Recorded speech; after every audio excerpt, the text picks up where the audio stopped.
Hello, the problem is coming from the Engineering Mechanics and Dynamics 14th edition by R.C. Hibbeler. And in this particular problem, we are being asked to determine the height h of the roller coaster so that when it is essentially at rest at the crest of the hill at A, it will reach a speed of 100 kilometers per hour when it comes to the bottom at B.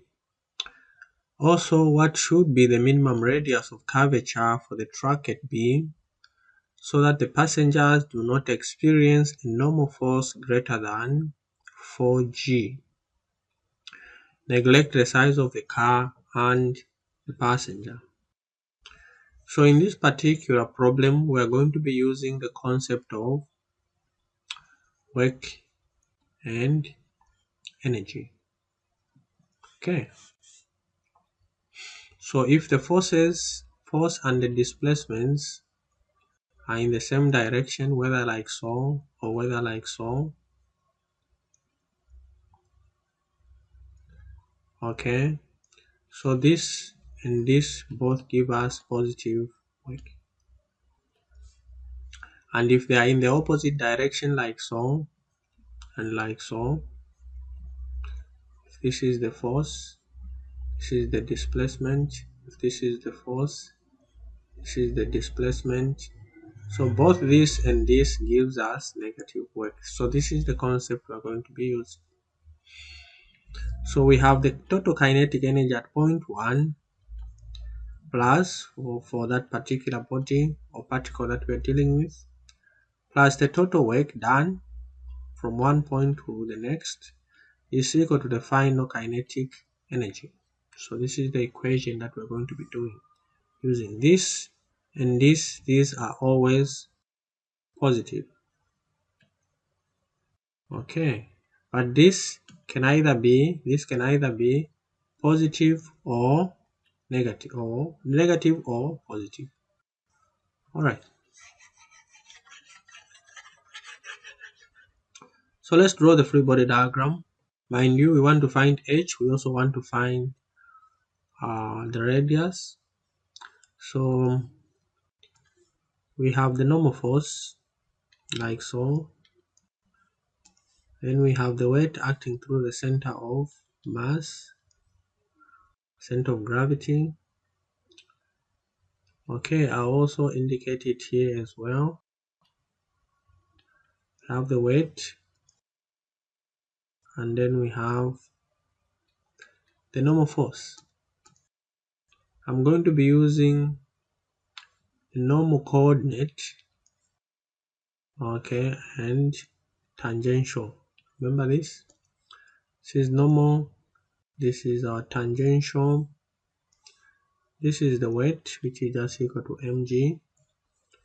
This is also the weight equal to mg, and this is the normal force, which is also there. It's also there at A. Okay. So no displacement,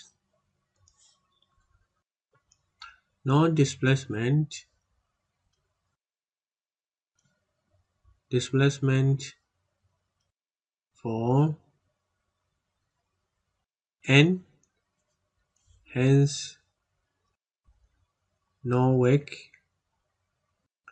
done.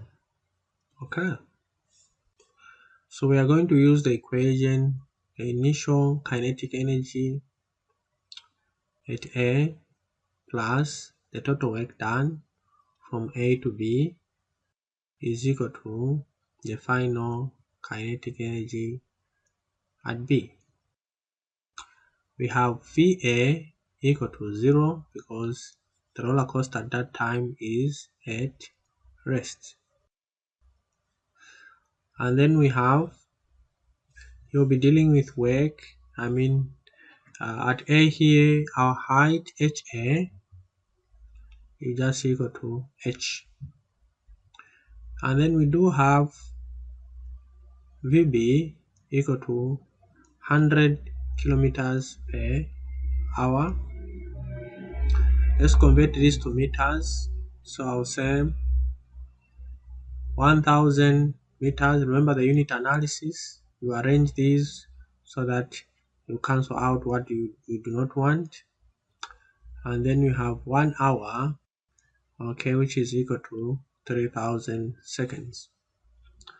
So if you cancel out this, you cancel out this, and you work it out, you find that your VB is going to be equal to 27.78 meters per second. Then you have your HB there equal to 0. Okay.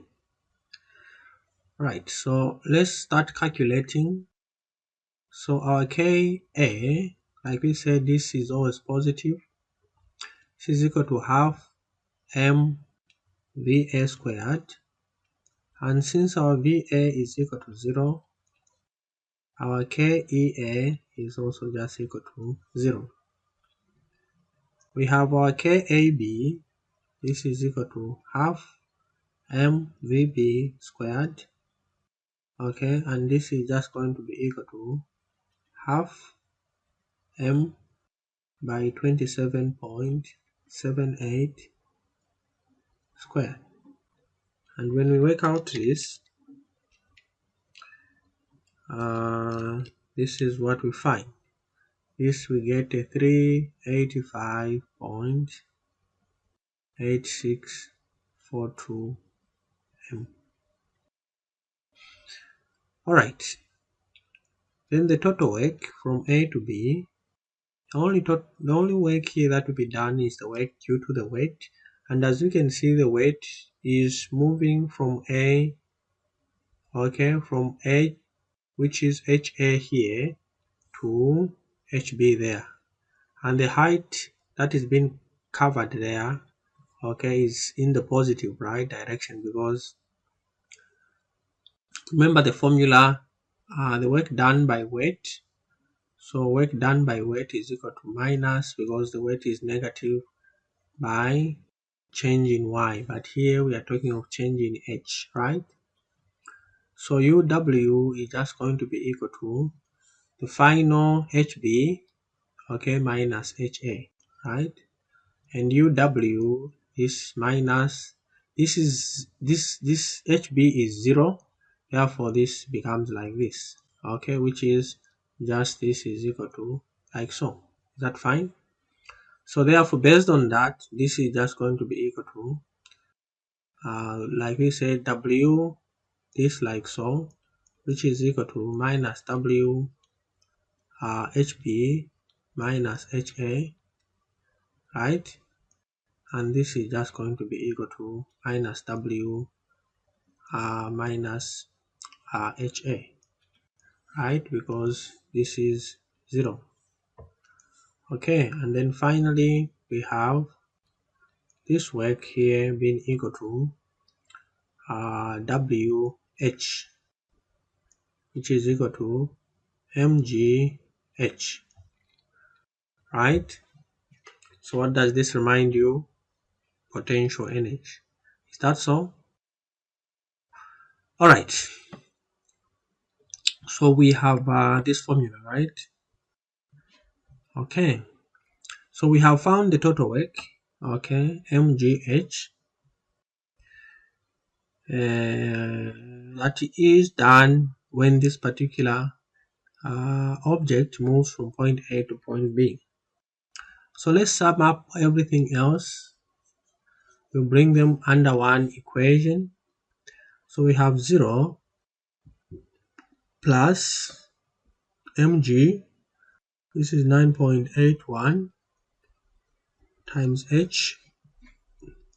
So I can write this maybe like this, 9.81 mh equal to KEB, which we found as 385.8642 m.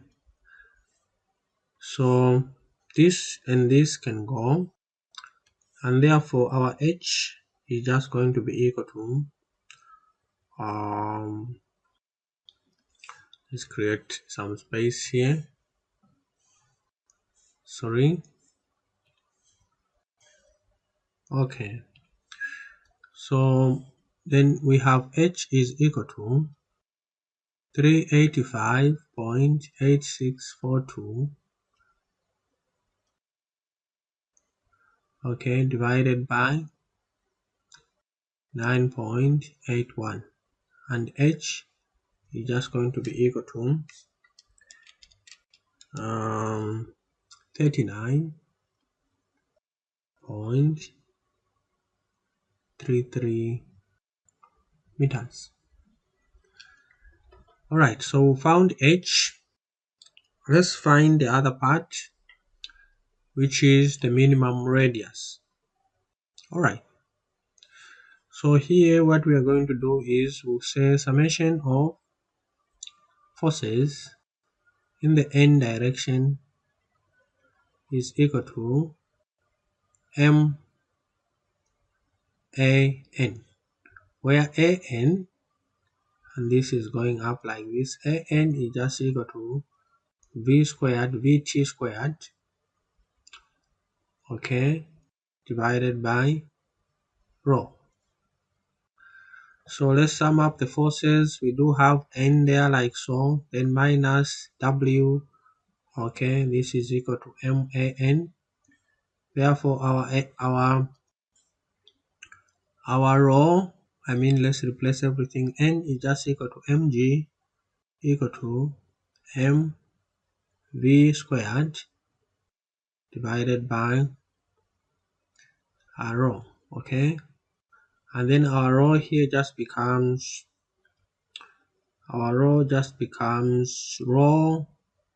is equal to mv squared divided by n minus mg. So we have been told that n itself is just equal to, remember here we've been told what n is, it must never be greater than that, is equal to 4 mg. So replacing that there, our rho just becomes equal to mv squared divided by 4 mg minus mg, like so, okay. So we can cancel out this like so, and then once we work out this, we know that our g is equal to 9.81. So and our v is equal to 27.78. Once we plug in everything there, then our minimum rho is just going to be equal to 27.78 squared, okay, divided by 4 times 9.81 minus 9.81, right? So we get our rho as 26.22 meters. So I think this is about it. We have found h, okay, and we've also found the minimum value of the radius of curvature. So I hope this particular video was helpful, and if it was, give me a thumbs up, like my video, continue subscribing and sharing my channel. Bye bye, and see you in my next screencast.